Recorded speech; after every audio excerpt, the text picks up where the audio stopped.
اعوذ باللہ من الشیطان الرجیم بسم اللہ الرحمن الرحیم قال کذالک قال ربک هو علی ہین ولنجعلہ آیۃ للناس ورحمۃ منا وکان امرا مقضیا۔ فرشتے نے کہا ایسا ہی ہوگا، تیرے رب نے کہا ہے کہ وہ مجھ پر تو بہت آسان ہے، اور تاکہ ہم اسے لوگوں کے لیے ایک نشانی اور اپنی جانب سے ایک رحمت بنا دیں، اور ہمیشہ سے ایک طے شدہ کام ہے۔ سورۃ مریم آیا 21۔ قال کذالک، فرشتے نے کہا ایسا ہی ہوگا۔ فرشتے نے مریم علیہ السلام کو جواب دیا ایسا ہی ہوگا یعنی تم سے بیٹا پیدا ہوگا، اگرچہ تمہارا شوہر نہ ہو اور تم پاک دامن ہی رہو، کیونکہ اللہ تعالیٰ تو ہر چیز پر قادر ہے اور اس پر ہر کام آسان ہے۔ قال ربک هو علی ہین، تیرے رب نے کہا ہے کہ وہ مجھ پر تو بہت آسان ہے۔ اللہ تعالیٰ ہر چیز پر قدرت رکھتا ہے، اس کے لیے کوئی کام مشکل نہیں۔ اللہ تعالیٰ اسباب کا محتاج نہیں، اس لیے جو چیز ہمارے لیے معجزہ ہے وہ اس کے لیے مشکل نہیں۔ وَلِنَجْعَلَهُ آیَاتًا لِلنَّاسِ، اور تاکہ ہم اسے لوگوں کے لیے ایک نشانی بنا دیں۔ اللہ تعالیٰ نے مریم علیہ السلام نے اس بچے کو اپنی تخلیق کی نشانی بنا دیا اور یہ ثابت کیا کہ اللہ تعالیٰ کا ارادہ، قدرت اور مشیت بے قید ہے۔ اللہ تعالیٰ نے آدم علیہ السلام کو مرد اور عورت کے بغیر پیدا کیا، یہ پہلی صورت ہے جو انسان جانتے ہیں۔ اللہ تعالیٰ نے حوا علیہ السلام کو صرف مرد سے پیدا کر کے دوسری صورت بھی واضح کر دی۔ اللہ تعالیٰ نے آدم علیہ السلام اور حوا علیہ السلام سے ساری نسل انسانی کا سلسلہ چلا دیا، تیسری نشانی تھی۔ اللہ تعالیٰ نے عیسیٰ علیہ السلام کے توسط سے یہ چوتھی نشانی دکھا دی کہ بغیر مرد کے بھی اللہ تعالیٰ بچے کو تخلیق کر سکتا ہے۔ اللہ تعالیٰ پیدائش کی ہر قسم پر کمال درجے کی قدرت اور کمال درجے کا غلبہ رکھتا ہے۔ یقیناً اللہ تعالیٰ کے سوا نہ کوئی معبود ہے اور نہ رب۔ یہ بچہ یعنی عیسیٰ علیہ السلام ایک اور اعتبار سے بھی سارے جہان والوں کے لیے نشانی ہوں گے۔ وہ لوگوں سے بچپن گہوارے ہی میں باتیں کریں گے۔ اللہ تعالیٰ انہیں اپنی رحمت اور اپنا نبی بنائیں گے۔ وہ اللہ تعالیٰ کی عبادت اور توحید کی دعوت دیں گے، جیسا کہ فرمایا جب فرشتوں نے کہا اے مریم علیہ السلام، یقیناً اللہ تعالیٰ آپ کو اپنی طرف سے ایک کلمے کی خوشخبری دیتا ہے، اس کا نام مسیح عیسیٰ ابن مریم ہوگا۔ وہ دنیا اور آخرت میں بہت مرتبے والا اور مقرب بندوں میں سے ہوگا، اور وہ گود میں بھی اور ادھیڑ عمر میں بھی لوگوں سے باتیں کرے گا، اور وہ نیک لوگوں میں سے ہوگا۔ سورۃ عمران آیا 45 اور 46۔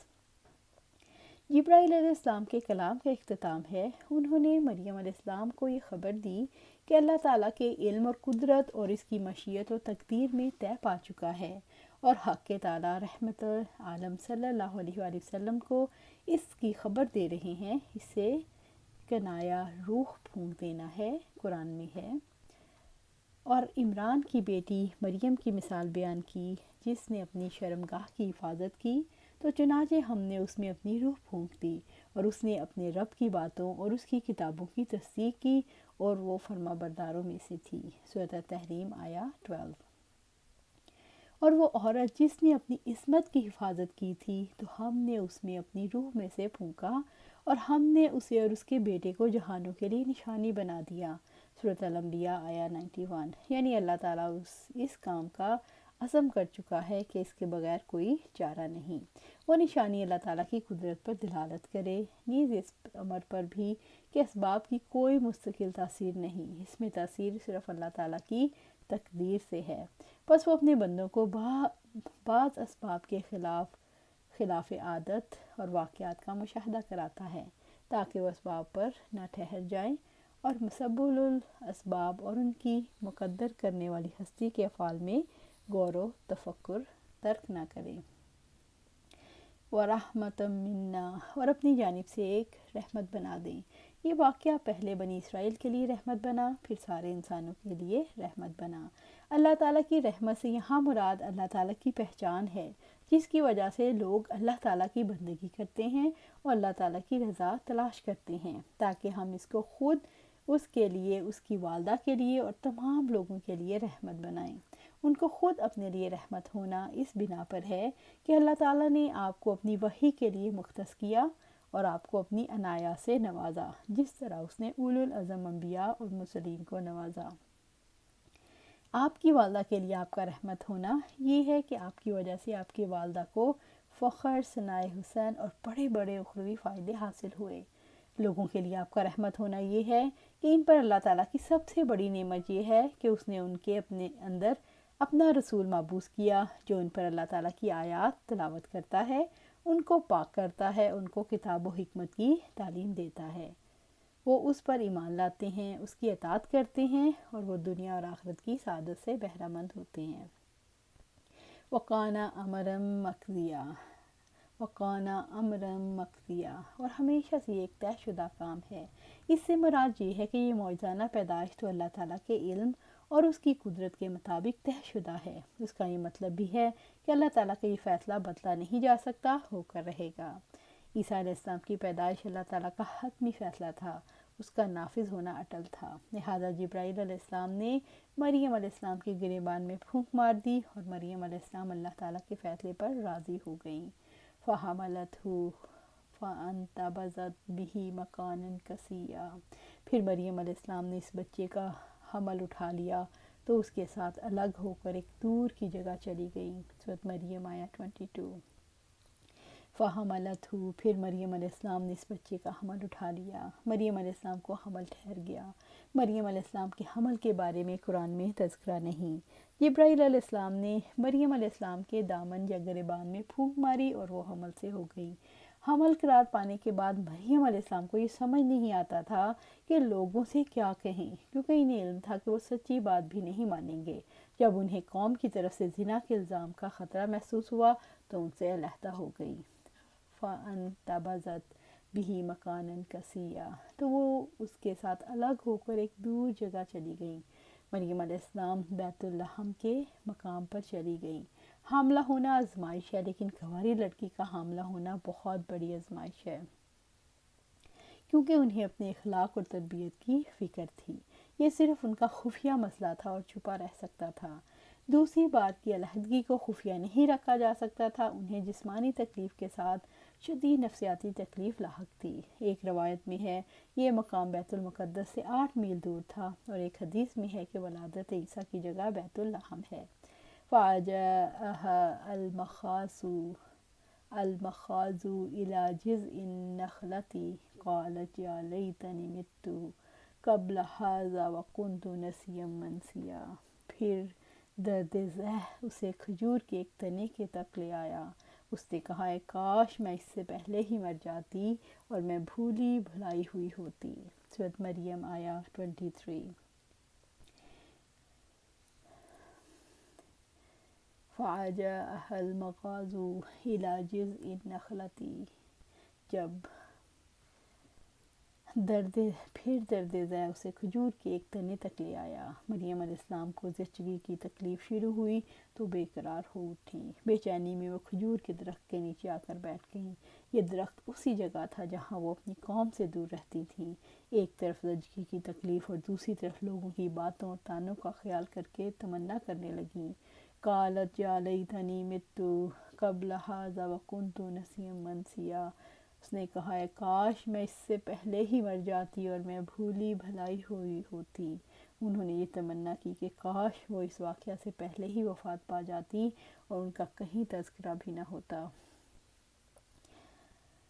مریم علیہ السلام کی یہ تمنا گھبراہٹ کی بنا پر تھی، جس میں ان کے لیے کوئی مصلحت، کوئی بھلائی نہیں تھی۔ اللہ تعالیٰ کی تقدیر میں ایک عظیم نبی کی ماں بننا ہی ان کی تقدیر میں تھا۔ ان کی بھلائی اور مصلحت تو عیسیٰ علیہ السلام کی پیدائش ہی میں تھی۔ مریم علیہ السلام اللہ تعالیٰ کا انتخاب تھی۔ جہان والی عورتوں میں اللہ تعالیٰ نے انہیں برگزیدہ کیا۔ انہوں نے موت کی تمنا کیوں کی؟ مریم علیہ السلام کا یہ خوف تھا کہ بچے کی ولادت پر میں کیسے کسی کو مطمئن کر سکوں گی جبکہ کوئی میرا گواہ نہیں ہوگا، اسی وجہ سے موت کی آرزو کی۔ مریم علیہ السلام کی شہرت ایک پاک باز، عبادت گزار، دنیا سے بے رغبتی اختیار کرنے والی لڑکی کی تھی۔ انہیں یہ خوف تھا کہ میں لوگوں کی نظروں میں بدکار ٹھہروں گی، اس لیے انہوں نے موت کی آرزو کی۔ منسیہ اس کپڑے کو کہتے ہیں جو حیض کے خون کے لیے استعمال کیا جاتا ہے، اس کے بعد پھینک دیا جاتا ہے اور بھلا دیا جاتا ہے۔ کہ کوئی نشان بھی نہ دیکھ سکے۔ مریم علیہ السلام دکھ کی اس انتہا پر تھی کہ اپنا کوئی نام و نشان، کوئی یاد بھی باقی نہ رہنے دینا چاہتی تھیں۔ کیا دینی فتنے کے وقت موت کی تمنا کی جا سکتی ہے؟ مریم علیہ السلام کی تمنا کا دین میں کیا مقام ہے؟ دین میں فتنے کے وقت موت کی آرزو کرنا جائز ہے۔ مریم کو معلوم تھا کہ اس بچے کی وجہ سے انہیں ایک زبردست امتحان سے گزرنا پڑے گا اور کوئی شخص بھی ان کی بات ماننے کو تیار نہ ہوگا۔ اب تک لوگ انہیں عبادت گزار اور نیک سمجھ رہے تھے، مگر اب وہ بدکار اور آوارہ سمجھی جائیں گی۔ یہ خیال بار بار ان کا کلیجے کو ستا رہا تھا اور انگاروں پر لٹا رہا تھا۔ جب بہت ہی بے چین ہوئی تو بے ساختہ زبان سے نکلا کہ اس بدنامی سے تو بہتر تھا اس واقعے سے پہلے ہی مر جاتی اور لوگ مریم کو بھول جاتے، یا میں پیدا ہی نہ ہوتی۔ اس سے معلوم ہوا کہ دین میں فتنے کی وجہ سے مریم علیہ السلام نے موت کی آرزو کی تھی، جو کہ جائز ہے۔ زندگی کے دیگر مصائب میں موت کی تمنا کا کیا مقام ہے؟ نبی صلی اللہ علیہ وسلم نے اس کے لیے کیا تعلیم دی؟ انس رضی اللہ تعالیٰ عنہ سے روایت ہے کہ آپ صلی اللہ علیہ وآلہ وسلم نے فرمایا، تم میں سے کوئی بھی کسی مصیبت کے آ جانے کی وجہ سے موت کی تمنا اور خواہش نہ کرے، اور اگر اسے ضرور ہی موت کی خواہش کرنا ہو تو کہے، اللہ جب تک میرے لیے زندگی بہتر ہو مجھے زندہ رکھ، اور جب میرے لیے وفات بہتر ہو مجھے وفات دے دے۔ فناداها من تحتها الا تحزنی قد جعل ربک تحتک سریا۔ پھر مریم کو فرشتے نے اس کے نیچے سے آواز دی کہ غم نہ کرو، یقیناً تیرے رب نے تیرے نیچے سے ایک چشمہ جاری کر دیا ہے۔ سورۃ مریم آیہ 24۔ فناداها من تحتها الا تحزنی، پھر مریم علیہ السلام کو فرشتے نے اس کے نیچے سے آواز دی کہ غم نہ کرو۔ اللہ تعالیٰ نے مریم علیہ السلام کے لیے فرشتے کو بھیجا جس نے یقین دلایا کہ اللہ تعالیٰ کا منصوبہ ہے، اس لیے گھبراؤ نہیں۔ اس وقت فرشتے نے ان کو حوصلہ اور ثابت قدمی عطا کی۔ مریم علیہ السلام کا غم کسی انسان سے دور نہیں ہو سکتا تھا، اس لیے اللہ تعالیٰ نے فرشتے کو بھیج کر سکون دیا۔ قَدْ جَعَلَ رَبُّكَ تَحْتَكِ سَرِيًّا، یقیناً تیرے رب نے تیرے نیچے سے ایک چشمہ جاری کر دیا۔ ابن عباس رضی اللہ تعالیٰ عنہ کہتے ہیں، مریم کو یہ بات ان کے نیچے سے جبرائیل علیہ السلام نے پکار کر کہی۔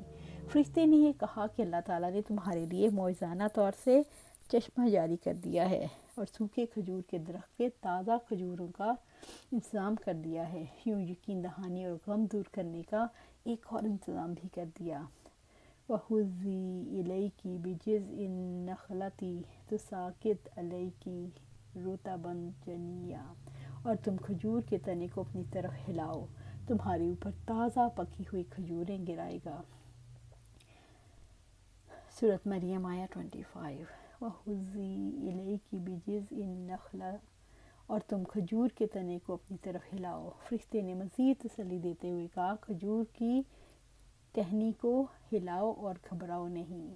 تُسَاقِطْ عَلَيْكِ رُطَبًا جَنِيًّا، تمہارے اوپر تازہ پکی ہوئی کھجوریں گرائے گا۔ تمہارے کھانے کا انتظام تمہارے رب نے کر دیا ہے، کھجور ہلانے سے تمہارے اوپر تر و تازہ پکی ہوئی کھجوریں ٹپک پڑیں گی۔ مجاہد کہتے ہیں، وہ عجوہ کھجور تھی۔ رزق کے حصول کے لیے کوشش کرنا اور سبب اختیار کرنا شریعت کا حکم ہے، جو کہ اللہ جل جلالہ پر توکل کے منافی نہیں۔ اللہ سبحانہ تعالیٰ سے دعا ہے کہ ہمیں بھی اللہ اپنا توکل عطا فرمائے۔ جو کوئی آزمائش آئے، جو بھی ہماری زندگی کے حالات ہوں، اس پر اللہ پر توکل کریں، اور یہ کب ہوگا جب ہم اپنی زندگیاں قرآن و سنت کے مطابق گزاریں گے۔ اللہ سبحانہ تعالیٰ ہمیں قرآن و سنت کے مطابق زندگی گزارنے کی توفیق دے اور اس پر استقامت دے۔ آمین یا رب العالمین۔